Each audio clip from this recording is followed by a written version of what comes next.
supply chains here at home. These are steps that are going to help slow price increases, create good-paying manufacturing and construction jobs across the country, and strengthen our economy. For 3 decades, America has lost semiconductor manufacturing to countries like China, but since President Biden took office, that tide has turned. He's prioritized investing in critical supply chains like chips and set out a clear path to do so with his executive order. And he brought together labor and business to get it done. In doing so, we've catalyzed the industry's outlook and gave them confidence in America again, including Intel's announcement today of a $20 billion investment in Ohio and a total of over $80 billion invested since he took office. This is the power the president is using to make it in America, to support his Made in America vision. He's putting it into action. Those sorts of investments have never been more important, particularly as we see a global shortage of chips driving up prices of cars right here in America. As we know, it counts for about 1/3 of the inflationary pressure, with auto prices contributing as a big part of that. Today's announcement is just the latest progress in our efforts to ramp up domestic manufacturing, tackle near-term bottlenecks, especially with critical goods like semiconductors. Earlier this year, Samsung, Texas Instruments, and Micron announced $80 billion in investments in semiconductor manufacturing.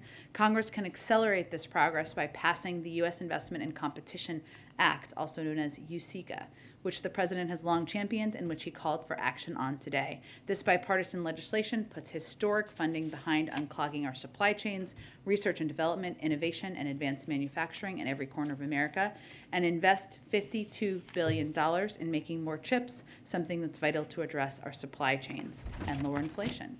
Tomorrow also marks the 49th anniversary of the Supreme Court's landmark ruling in Roe v. Wade.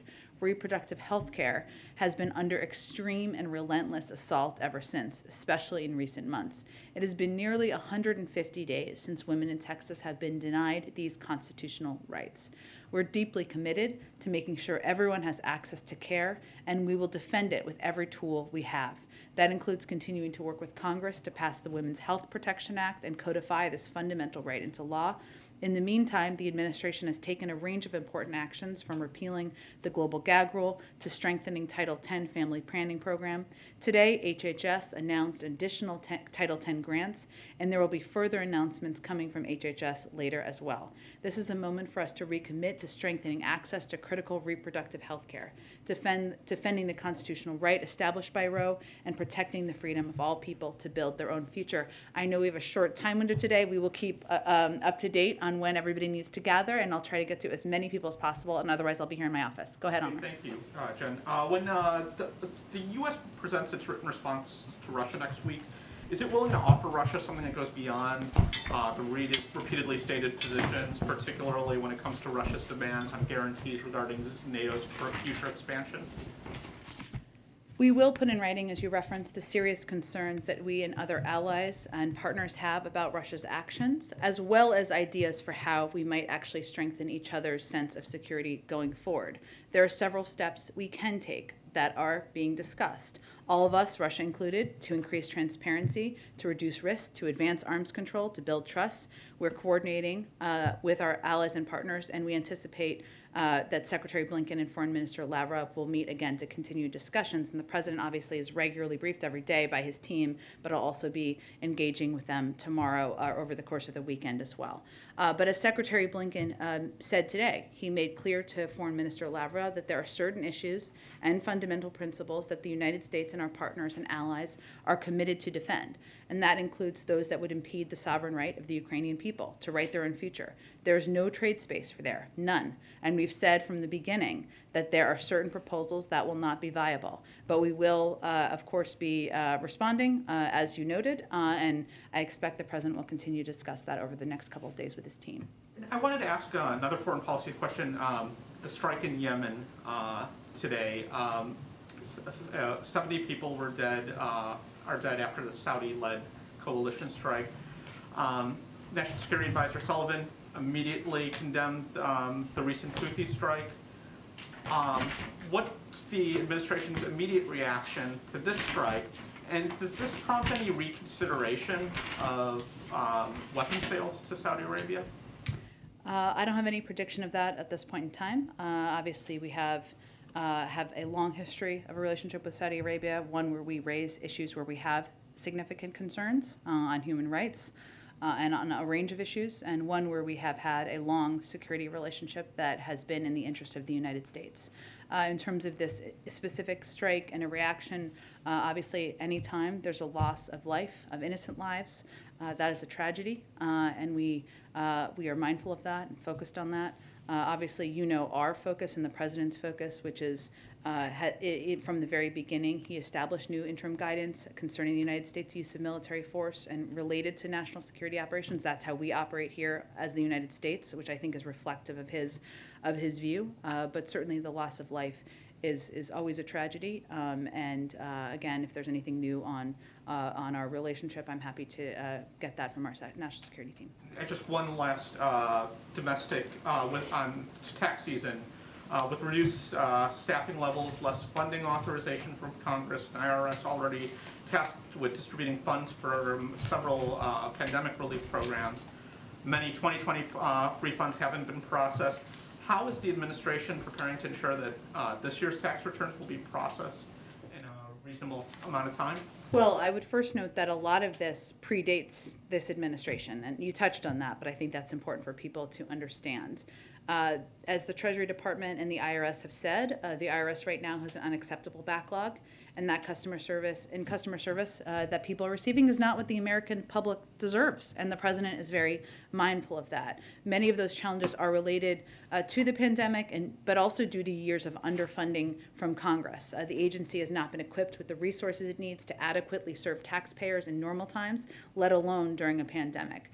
The president has prioritized ensuring the IRS gets $80 billion of stable multi-year funding, resources it needs to best serve the American people. As he said in his executive order in December on customer experience, the American people deserve an effective, equitable, and accountable government that meets the needs of its people. So we would call on Congress to act now to give the IRS the funding it needs to meet its goal. But again, in terms of addressing the backlog, it's going to take some work, it's going to take some time, and I think people need to understand that they need funding, but there's a long history here that's led to this moment. Go ahead. Thank you, Jen. Secretary Blinken is leaving Geneva, and so far does not appear that he has a firm commitment from Russia not to invade Ukraine. So is another summit necessary at the leader level? Do you anticipate that President Biden will be having a summit with President Putin, the president of Ukraine? Well, let me first say that Secretary Blinken, as you mentioned, met in Geneva today with Foreign Minister Lavrov to share our serious concerns with the situation. He warned Russia that we are prepared to respond to any Russian invasion of Ukraine with swift and severe consequences, along with our allies and partners. We're also ready to continue dialogue and diplomacy. Ultimately, this has always been putting the choices up in front of President Putin and the Russians, right? It is up to them to decide which path they are going to choose. Secretary Blinken also conveyed we didn't expect any breakthroughs to happen today, but we are on a clearer path in terms of understanding each other's concerns. The president will meet this weekend at Camp David with his national security team to discuss the situation. Some will be virtual, some will be there in person. We'll also continue to consult with our allies and partners, and we will respond next week in writing, as I conveyed. In terms of the president and his role, I think part of that will be discussing with Secretary Blinken and his national security team what the appropriate next steps are. Of course, the president always values leader-to-leader engagement, but we'll determine if that's the appropriate next step. He's open to that. He's always been open. Next step, and that's on the table. It may or may not be the next step, and I can't give you a prediction of if and when it will happen, but if that is the step that is recommended and that we think would be effective at this point in the discussion, of course, the president's always open to leader-to-leader engagement. Let me ask you about something that Secretary Blinken said. He told Ukrainian TV that whether it's one Russian soldier or 1,000 crossing the border, it's an attack in Ukraine. Does the president agree with that statement? Is that how he sees it? That's the president's policy that he has directed as Secretary of State to continue to convey, and what the president conveyed to President Putin. Let me ask you about the Electoral Count Act, if I could. Based on some of my conversations on Capitol Hill, and obviously there seems to be a growing consensus that there might be able to be some progress on the Electoral Count Act. Someone said to me that it could potentially be a vehicle to get pre-clearance passed. Is that something that this White House thinks is a possibility, is a likelihood? Is that what the president's going to be pushing for? I don't have any prediction of a process or a vehicle. What I would remind everyone of is that despite the fact that 16 Republicans in the Senate have in the past supported the protection of voting rights, they did not when given the opportunity. Again, I would note that the Electoral Count Act is something we are certainly open to, but it is not a replacement for. And there are many components of the voting rights legislation that are vital to protecting people's rights in this country, including the fact that we know that voter suppression largely impacts communities of color across the country. And one of the components of the voting rights legislation the president's been fighting for is requiring states that have a history of voter suppression to get approval to change their laws. It also, these voting rights legislation that we've been fighting so hard for would also ensure that there's a fundamental baseline of what people can know and expect. If you're a mother of 3, you should be able to have many places you can drop off your ballot or vote. This is not a replacement for that. In terms of a vehicle or what's possible, I don't have anything on that to read out for you. Just very quickly, it seems like there are going to be some discussions during break between lawmakers, bipartisan lawmakers, about the Electoral Count Act and where they can find consensus on this. What can we expect the president's role to be, given that he's been very clear he is going to be taking a new strategy as it relates to reaching out to the American public? Well, the president can walk and chew gum at the same time. I think what people can expect is that he's going to spend more of his time engaging with, talking with the American people and talking about how far we've come and where we need to go from here. He also has a very talented and experienced team that's already engaged in a range of conversations with Congress. But I can tell you from spending a lot of time with the president and in the Oval Office with him that sometimes he just picks up the phone and calls a member of Congress or a senator when you're sitting there. So no one's suggesting that he's not going to engage with members. What we're conveying, and what you heard from him the other night, is that as you look at the time he's going to spend over the next couple of months, it's not going to be hours and hours behind closed doors in the Oval Office. Go ahead. Thank you, Jen. Why would the U.S. agree to submit written answers to Russia, given that it could undermine or be used to discredit the U.S. negotiating position? And is the U.S. asking for any written responses from Russia? Well, no one sees it that way from the U.S. negotiating team or from our partners and allies around the world. I think what we're engaged in here is seeing what's possible as it relates to diplomacy. And as I noted, it's not written answers like we're filling out a Q&A. We're also going to convey what our concerns are and reiterate a number of the strong statements you've heard the President and Secretary Blinken convey very publicly. So this is just a part of the diplomatic process and diplomatic negotiations, and has been a standard part of the process often with countries and nations where you have agreements but also disagreements. Does the president have a plan to evacuate Americans from Ukraine? I know there have been a range of reports out this morning, which is probably why you're asking, Jackie. I will say that, one, we are already at a level 4 travel advisory for Ukraine for COVID and have advised that U.S. citizens have been advising that U.S. citizens should be aware of reports that Russia is planning for significant military action against Ukraine. We do conduct rigorous contingency planning, as we always do in the event of any security situation deteriorates in any country around the world. The State Department does that assessment. I would point you to them for any predictions or previews of any steps they may take. Is there any effort right now to get a handle on how many Americans are in Ukraine? Because I remember with Afghanistan, that was sort of an open question. Is the dynamic different this time? It's an open question around the world. We don't put a chip in Americans when they go to countries around the world and track their movements. People can register with the State Department. That's something they do. Or they may choose not to register. Or there might be people in any country around the world who are dual citizens who haven't lived in or have never lived in the United States. But the State Department would certainly have the number in terms of Americans who have registered with the State Department. And then, is the president aware that he was caught on a hot mic yesterday, and why does he appear to be dismissing the idea of proactive deterrence? Well, the president certainly does not dismiss that idea, considering he has taken a lot of steps, including supporting and approving the several sanctions that were put out by the Treasury Department just a couple of days ago. I would note that the United States has delivered more security assistance to Ukraine in the last year than any point in history. In the last year alone, we committed $650 million in security assistance to Ukraine. In total, since 2014, we have committed $2.7 billion. These deliveries are ongoing, including today. There's more deliveries coming. In addition to traditional security assistance, such as the Ukraine Security Assistance Initiative, the President has authorized the Presidential Drawdown Authority to expedite lethal aid and meet Ukraine's emergency defense needs. We've also utilized third-party transfers authorized by the State Department, allowing U.S. allies and partners to provide U.S. origin equipment from their inventories for use by Ukraine. Specifically, the State Department has given the go-ahead for 3 NATO allies to rush anti-armor missiles and other U.S.-made weapons to Ukraine. And finally, in identifying additional equipment held in DoD inventories that can be delivered under the Excess Defense Articles Program, among other mechanisms, we recently notified Congress of our intent to deliver M17 helicopters. So I would say the President is hardly waiting. Actions are pretty clear on that front. And then I want to ask you about something that you said yesterday. Sure. You told me in response to it was a Ukraine question, it's important to remember who the aggressor is here. The aggressor is Russia and Putin. They are building up military troops. They are pushing out misinformation in Ukraine. So why does it seem like U.S. officials are so concerned about being seen as escalating things if Russia has created this whole crisis? Because I think we want the American public and also the global community to be clear-eyed about propaganda. And they are pushing propaganda about Ukrainians. Certainly there's propaganda pushed here in the United States, but this is about a potential foreign conflict. It's about the buildup of troops by one power that is a much larger military power than the other on the border, and we want to be very clear with the public about the realities and the facts. One final question on a different topic. Yeah.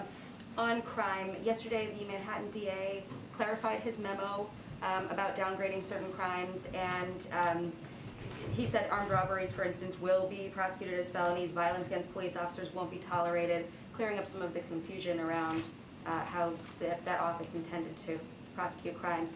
Does the White House have a reaction to that or welcome that kind of clarification, given that these questions do keep resurfacing?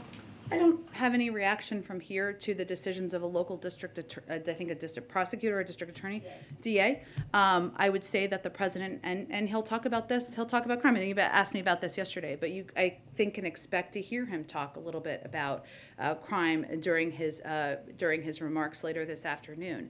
The president believes that no one in this country should worry about whether it's safe to ride the subway or the bus or go to work or walk home at night.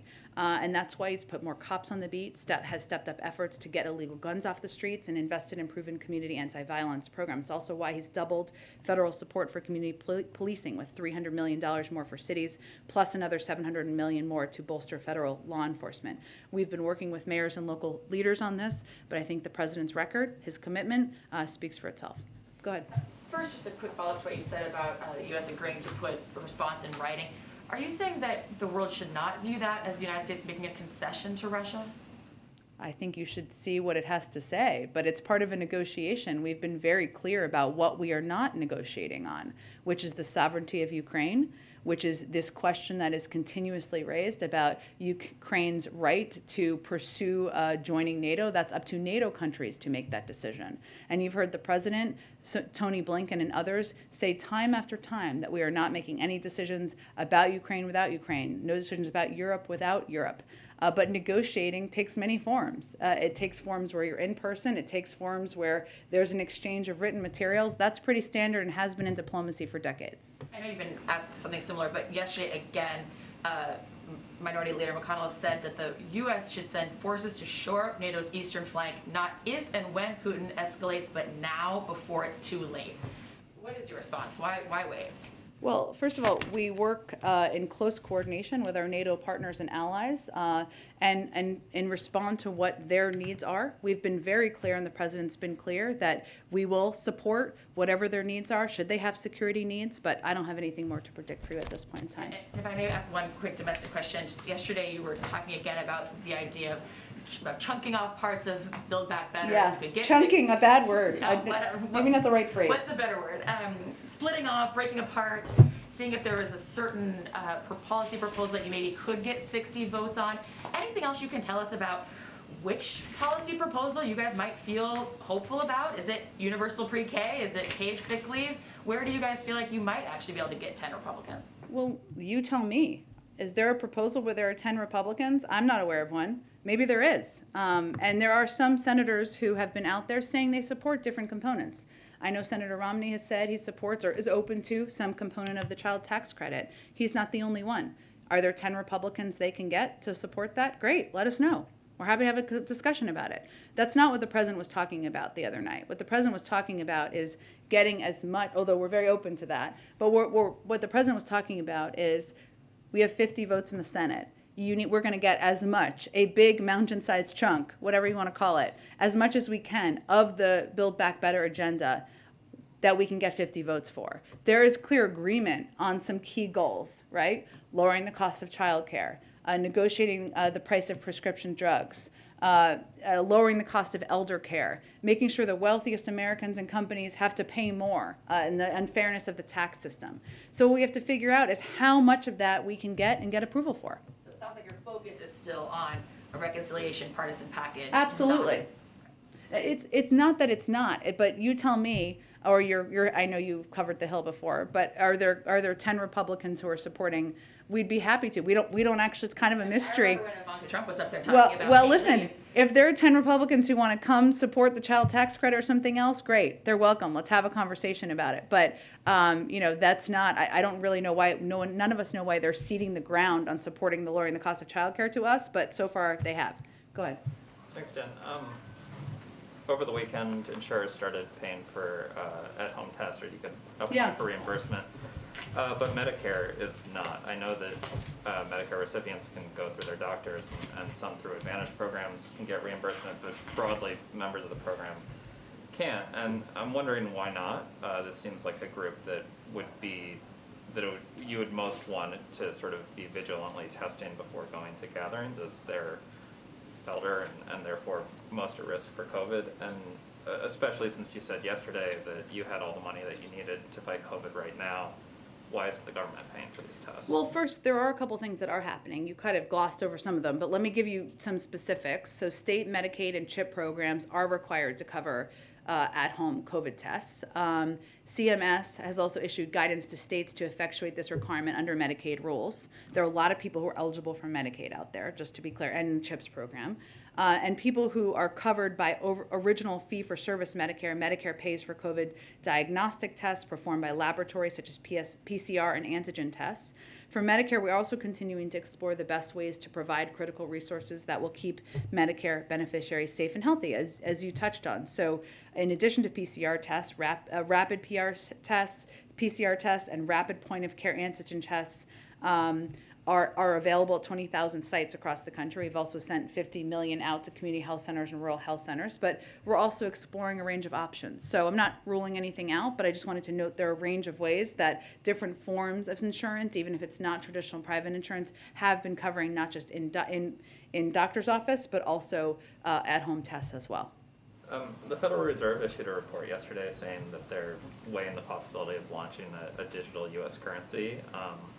They said as part of the report that they were asking for public feedback and would be engaging with lawmakers. So I know that you normally defer to the independence of the Fed, but this is an instance where they're openly soliciting sort of advice and consultation. And so I'm wondering, this is something that could impact our competition with China. It could have an impact in many ways on especially low-income Americans. So does the president, does the White House have an opinion on this sort of question? I think it's unlikely we'll weigh in from here, as much as they've asked for public comment, but I can certainly check with our economic team and see. The Times yesterday had a report about some internal memos, but they also said that there was, that you guys are setting up executive actions on clemency for drug offenders and police department reforms. Can you give any sort of time, can you confirm that that's kind of coming and give any sort of timeline about when we'll be hearing from the president on that? So on clemency, the president has talked about, we have talked a little bit about the president wanting to deliver on his commitment to consider clemency requests for nonviolent drug offenders. That is something that's ongoing. I don't have anything to preview for you in terms of the timeline, but absolutely the fact that We have every intention of doing that, is accurate, or he has every intention. On police reform, I think we said at the time that we're holding back on executive action because we wanted to give space and room for the bipartisan negotiations to move forward, because of course federal legislation would be the preference because it's permanent. But we have been considering and looking at, I don't have anything to predict for you in terms of the timing, but we have been and are looking at that through the policy teams. Go ahead. Thanks, Jen. The president on Wednesday, when he was talking about keeping schools open, referenced the tens of billions of dollars that were sent out in the COVID rescue plan. And he said that not every district has used it as well as it should be used. What states or school districts is he referring to there? Because he's talked about this now twice in the last couple of weeks. Sure. Well, thank you for that first, because it's freezing in here, I think, as everyone can confirm. But I would say, Karen, so one, what people should understand first is 98% of schools are open currently. It fluctuates a little bit, but 98% as of today. School districts, for the most part, are spending federal relief funding by and large across the country. Part of what the president's message he wanted to hammer home when he spoke the other night, and as you said, he's talked about this a little bit, is to spend the money right now for any school that has some left, or maybe some haven't spent all of it, and I'll get to that in a moment.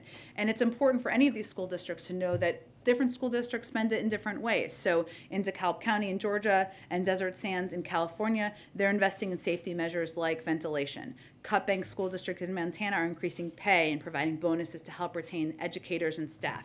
There's lots of ways to use it and spend it for those who haven't done it. But we're continuing to exert pressure anywhere that hasn't. So in terms of, an example would be Florida, where they have done little to distribute money, to little to no steps to distribute money to state across the state and to school districts. Now, part of it is you have to write a plan for how you're going to keep schools open to get the third tranche of money, and some have been delayed in that. But right now, that's an example of a state that could do more.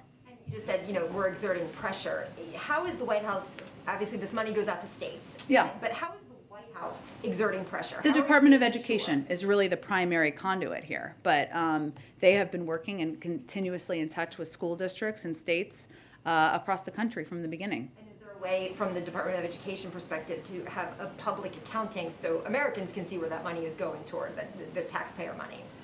We, of course, work to ensure there's no waste, fraud, and abuse, and we are very closely in touch with how it's being spent with states, and I can certainly check and see if there's a public accounting bill. One quick one. It's been 4 days since COVIDtest.gov has been live. How many Americans have ordered tests so far, and is the plan still to start sending them out next week?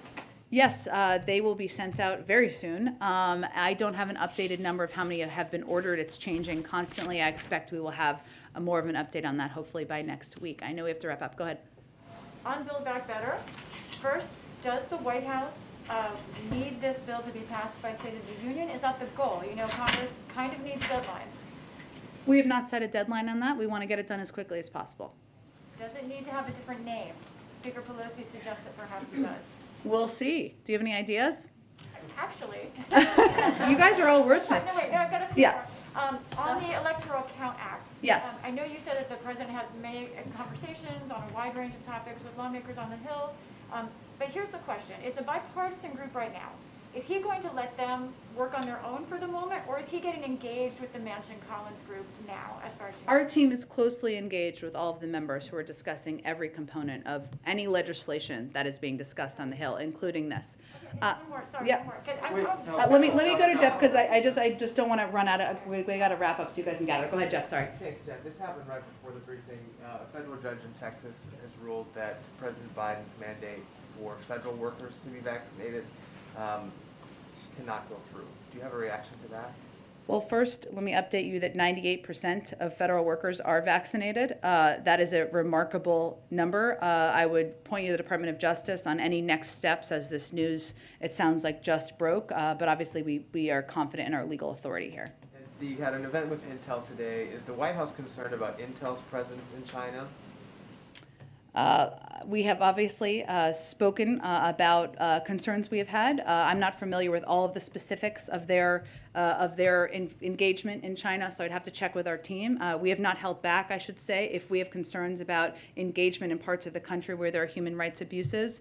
We also do, at the same time, work with a range of companies, even when we voice our concerns about issues that we don't agree with. Let me do this the last one, Linda. Another Intel question. Okay. So their plan for a $20 billion semiconductor facility in Ohio, how can this be viewed as an immediate solution to the chip shortage if the plants won't fully be online until 2025?